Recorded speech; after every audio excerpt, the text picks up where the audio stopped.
I would like to start off by saying thank you so much to everybody who watched the introduction to my Star Wars The Black Series collecting guide. I appreciate everyone who did that, subscribed, liked, all that stuff. I appreciate you all, and I welcome you to episode 2, the Orange Box line. And the Orange Box line is where it all began.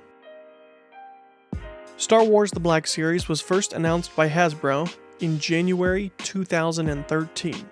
The first wave of 6-inch Black Series figures was released on August 1st, 2013. This series featured packaging with an orange stripe design going down the box. I was too young at the time to really be buying and collecting Star Wars in 2013, but I do remember seeing some orange line occasionally. So let's take a deep dive into the Star Wars Black Series, the Orange Box line. First off, we have Pilot Luke Skywalker, which was released in 2013. This figure was released in Wave 1 and has seen multiple releases following this initial one. He comes with his X-Wing helmet, blaster, and his lightsaber. Next is one of my favorites from Wave 1, Darth Maul. He comes covered in his Sith robes and multiple accessories. You can remove the robes, but he's also packaged with his binoculars and his double-sided lightsaber, which can be separated into 2 individual blades, and he also comes with an alternative head sculpt. This figure comes with all kinds of things for being in the first initial wave.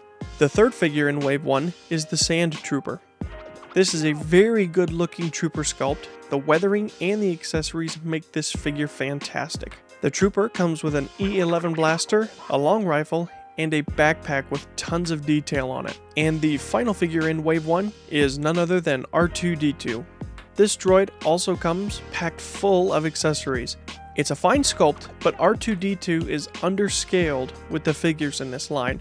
They have recently corrected the scale. He comes packaged with his rocket jets to put onto his leg, multiple arms to come out of his compartments, and Luke's lightsaber. Overall, Wave 1 was pretty well rounded. Now let's go to Wave 2. And starting off Wave 2 is a figure we may never see re-released. The Slave Leia action figure.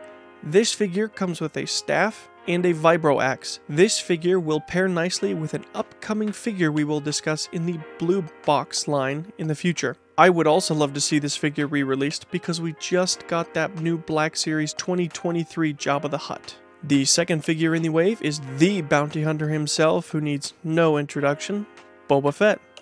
The bounty hunter comes with his EE-3 rifle and his jetpack in his arsenal. He also has a soft goods cape, which is a very nice touch that is still applied to Boba Fett figures today. Next is a character that has a phrase that became our channel's namesake, Greedo. Greedo only comes with his pistol. However, the vibrant paint job and the head sculpt on this figure are so unique and hold up still to this day. I genuinely think this figure stands out so much, it's great. And finally, in Wave 2, we have the scruffy looking nerf herder, Han Solo. Han Solo comes with a blaster and his DL-44, and a pair of alternative hands, the first we've seen in the line. Han also has his holster attached to store the weapons, which is a great touch as well. Now in between Waves 2 and 3, I believe San Diego Comic-Con did happen, and there was one exclusive for this line of toys. It was a multi-pack. Boba Fett and Han Solo frozen in carbonite. And this came in a limited edition box, and Han Solo is a one solid piece, but is a great world building piece for future releases. Boba is the same release as in Wave 2, however he does come with extra accessories such as an extra blaster pistol. On to Wave 3. This wave started releasing figures in 2014. First is the standard Stormtrooper. This trooper comes with an E11 blaster and a long rifle for accessories. He has a super clean paint job and he looks like he's ready for action. I am very surprised this was not in Wave 1, but it is a fine addition to the collection. The living high ground himself is the second figure, or should I say Obi-Wan Kenobi. This Obi-Wan figure to me has always been stiff looking. He only comes with his lightsaber, and the only thing I wish he could have come with extra was a soft goods cape. The third and final figure to release in Wave 3 is Bespin Luke. That's right, if you remember I did say Waves 3 and 4 only have 3 figures each. Bespin Luke comes with his new outfit when he trains with Yoda on Dagobah. his lightsaber, and a blaster. The face sculpt on this particular Luke is... let's just say there are better sculpts out there. And now for the final wave. Wave 4.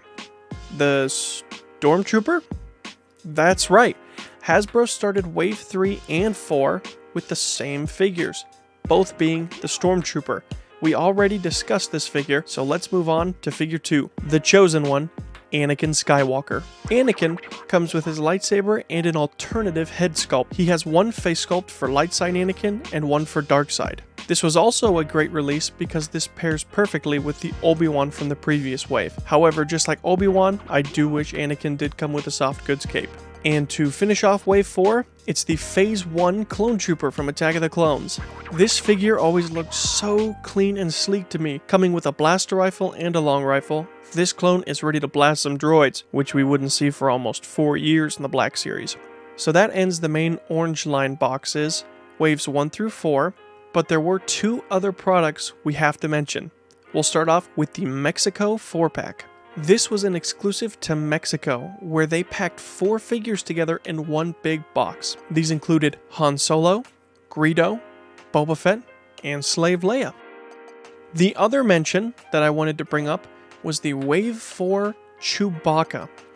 There are photos of this figure, but from what I have read online, this figure was never actually produced and sold. And that basically covers the orange line wave of Star Wars Black Series. I had a blast learning about all of this info and the details about these figures. Some things I had no idea, and honestly, I didn't know some of the figures in this wave, like the San Diego Comic-Con ones, were with the orange line, but this was just the beginning. Stay tuned for when we go over the history of the balloon line phase next. And thanks everybody for watching, and we'll see you then.